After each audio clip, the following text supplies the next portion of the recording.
Dice Nancy que en algún momento se normalizó la violencia y muchos de estos casos nos pasaron de noche por ese pacto de silencio, de impunidad, Miguel, que hoy en día sería imposible pensarlo, no solamente porque se fue Calderón y hoy es Andrés Manuel López Obrador, sino porque pareciera que López Obrador vende el golpearlo, vende el buscar hacerlo quedar mal. Miguel, esa es mi opinión. Sí, yo mencionaría dos cosas que considero importantes. Esto que mencionan ustedes dos, que se ha pasado de aquel pacto de silencio, aquel acto de autocensura de más de 500 medios en el gobierno de Felipe Calderón, bajo el argumento de no hacer apología del delito, y lo que hicieron esos 500 medios, entre ellos los más importantes de la capital del país, para no difundir información de lo que estaba pasando en el país, de la enorme violencia generada por el gobierno de Felipe Calderón y por la complicidad de Calderón y de García Luna, su secretario de Seguridad, con las bandas del crimen organizado. Esto generó una enorme violencia porque ellos apoyaban al cártel de Sinaloa.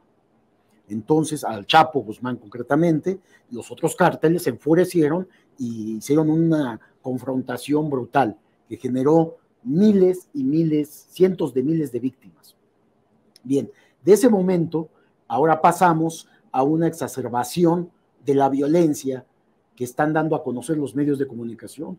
No estamos diciendo de que no haya violencia, porque la violencia no se acaba de un día para otro.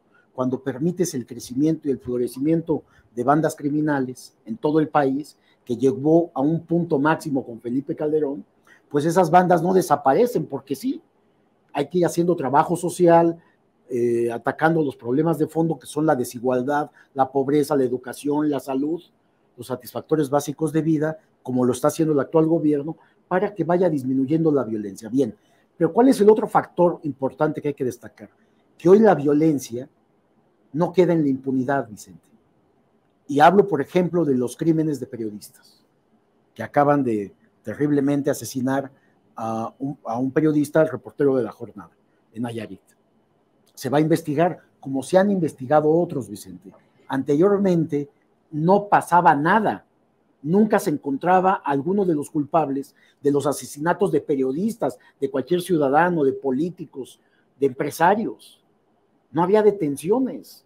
La impunidad es lo que privaba en gobiernos panistas y priistas. A diferencia de eso, hoy primero se da un informe cada semana de lo que está pasando, de la violencia, cómo avanza, atrasa, qué delitos se están combatiendo, etcétera, etcétera.